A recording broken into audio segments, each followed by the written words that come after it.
Bom ou não? Nem cidade grande, nem roça isolada. Será que existe um meio termo para quem procura paz na aposentadoria ou pode trabalhar remotamente? Essa é minha mãe, que depois de viver por décadas na cidade grande, descobriu que sim, e hoje vive numa pequena cidade do interior, longe do estresse da capital e sem a rotina de trabalho de um sítio. Quer saber como é que ela fez? Bora conversar! Eu sou o Ricardo, com mais de 30 anos de roça, de lazer a modo de vida e agrônomo em formação. E no final desse assunto tem o nosso macete caipira e a prosa com a turma, então fique até o fim. Essa é a cidade de Onça de Pitangui, na região centro-oeste de Minas Gerais.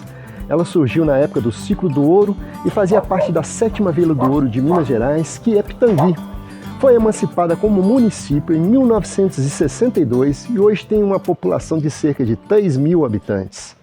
E é de Onça de Pitangui que nós vamos conversar com a minha mãe, Dona Cirlei, que vive essa experiência de se mudar para uma cidade pequena e vai nos contar o que ela mais gostou, além de ficar perto do filho aqui, né? O que a surpreendeu, o que ela ainda não se adaptou e o que você precisa saber caso resolva tomar esse caminho. E a primeira coisa que eu tenho que te perguntar é se você está gostando ou se arrepende. Sim, eu estou gostando. Por enquanto não me arrependi de nada. Há quanto tempo você fez essa mudança de vida e como que você viabilizou isso? Há apenas 7 meses. Isso tornou possível porque eu aluguei minha casa na cidade e com dinheiro eu pago aluguel aqui. O que te fez dar essa guinada na vida, largar tudo na cidade grande e vir para o interior? Isso se chama motivação. Eu fui motivada a fazer isso, primeiro pelo fato de que eu já vinha pensando nisso há algum tempo. Segundo, pelo fato de que eu já me aposentei há bastante tempo. Pensei que eu ia conseguir parar de trabalhar, mas a cidade grande te estimula a isso, os gastos são muitos e você quer trabalhar e gastar. Até que eu cheguei num ponto que eu pensei, não, eu não dou conta mais, eu quero ir embora para o interior, viver uma vida mais tranquila, às vezes até com menos dinheiro, mas com mais tranquilidade. E as coisas assim motivaram bastante, porque eu morava num lugar onde fazia muito barulho, tinha oficina no fundo da minha casa, e a minha área é costura, então eu trabalhava com facção de costuras, de uniformes. E às vezes aquele barulho me incomodava tanto que eu tinha que deixar meu serviço e dar uma volta, sair um pouco, dar uma volta. A poeira excessiva me gerava problema respiratório. Então isso tudo foi a motivação grande para que eu viesse. Em contrapartida, eu tinha também meu filho, né? Ele, que mora aqui há 10 anos e fica um pouco distante da gente, com o Arthur. Eu queria curtir mais vocês. Quais os lados positivos de uma cidade pequena? Tem mais lados positivos do que negativos. Você não perguntou dos negativos, mas eles existem também. Os positivos são... o barulho que mais nos incomoda aqui é barulho de passarinho de manhã. É muito pássaro. A tranquilidade é muito grande. A gente não tem problema com o trânsito. Qualquer hora que você quiser, você acha estacionamento na sua porta. Eu moro ao lado de uma praça, você pode estacionar na praça.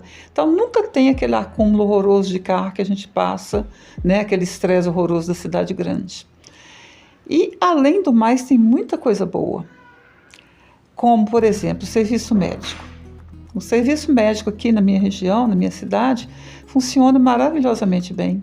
Para você ter uma ideia, eles dão para a gente os medicamentos, né? Você faz consulta, te dão os medicamentos, além de incentivar a tem hidroginástica de graça, ginástica, cursos, vários cursos, pintura em tecido, curso de violão, o que a gente quiser e a gente não gasta nada com isso. Então isso faz com que a gente tenha um gasto muito menor do que deveria ter, né, numa cidade grande. Legal. E o que foi mais difícil de se adaptar ou que você ainda não se adaptou? Olha, eu não tive grandes dificuldades não, porque eu sempre fui uma pessoa muito simples. Eu não sou uma mulher assim que frequenta muito shopping, mas o que eu sinto aqui é que às vezes a gente precisa de comprar alguma coisa que a gente não consegue. O comércio aqui é muito pequeno, né? É fraco.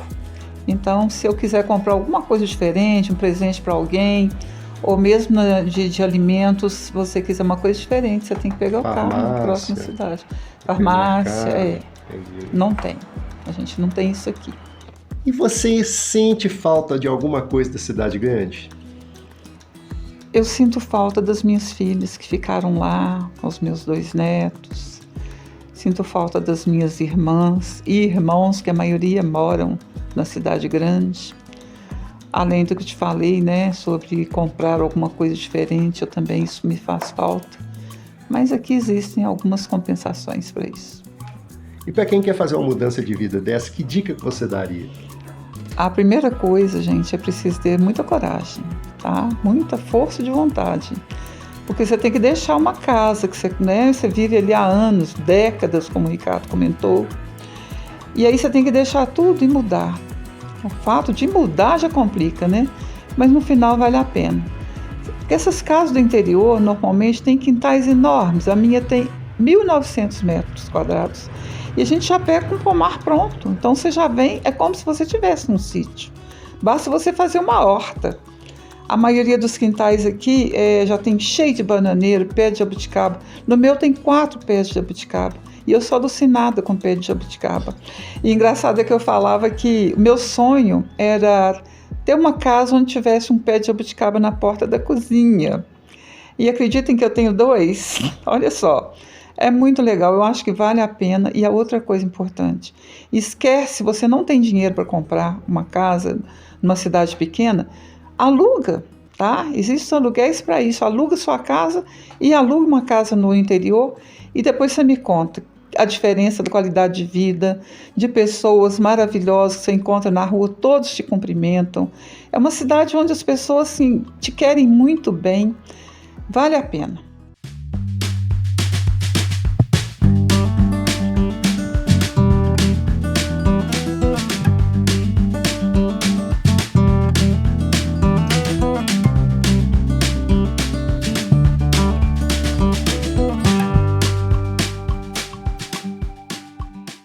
Então, gente, cidade pequena pode ser o seu nem 8 nem 80. Tranquilidade sem isolamento, conforto sem um custo alto e, como a minha mãe provou, dá para viver bem, com menos e ainda sobrar energia para viver a vida.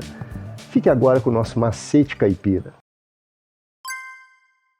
Bom demais, sô! E agora é a hora do nosso macete caipira, aquela dica rápida que pode te ajudar e não tome seu tempo. O bambu é um recurso valioso aqui na roça e a gente pode usar ele em diversas situações. Mas você sabe qual que é a melhor época para cortar o bambu? Nos meses que não tem R no nome, maio, junho, julho e agosto, de preferência na lua minguante. Mas será que isso é só crendice popular ou funciona mesmo? Hoje eu vou te explicar a ciência por trás desse macete. E a explicação para essa crendice é muito simples, gente. Nesse período de outono e inverno, as plantas iniciam a sua dormência, então a seiva desce para as raízes, reduzindo a umidade e os nutrientes no caule. A madeira e o bambu cortados nessa época apodrecem menos, racham menos e duram muito mais. E o seu avô já te ensinou essa dica? Se gostou, curta, se inscreva, que no próximo vídeo tem mais. E agora fique com os nossos comentários.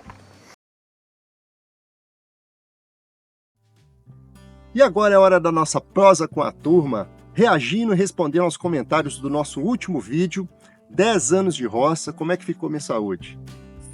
Hoje eu estou aqui com o meu assistente de palco, né, Nero? E o Wilson perguntou, quantos anos você tem? O Wilson tem 52 anos, indo para 53 em outubro, se Deus assim permitir, ok? O Mudhand comenta o seguinte: acredito que um vídeo que iria ajudar muito são os empreendimentos com baixo custo, no qual as pessoas consigam uma renda extra na área rural. Abraço! Estou gostando bastante dos seus vídeos. Mudhand, obrigado pelo comentário. Eu prometo que em breve eu vou abordar esse assunto em um vídeo, ou quem sabe uma série de vídeos, beleza? O Luiz Gustavo, ele relata a situação dele aqui. Infelizmente não tenho mais a saúde que eu queria. Diabético e hipertenso aos 51 anos. Também ainda não tenho sítio, provavelmente só poderei me aposentar aos 60 anos. Mas a vontade de passar o resto da minha vida na roça é enorme.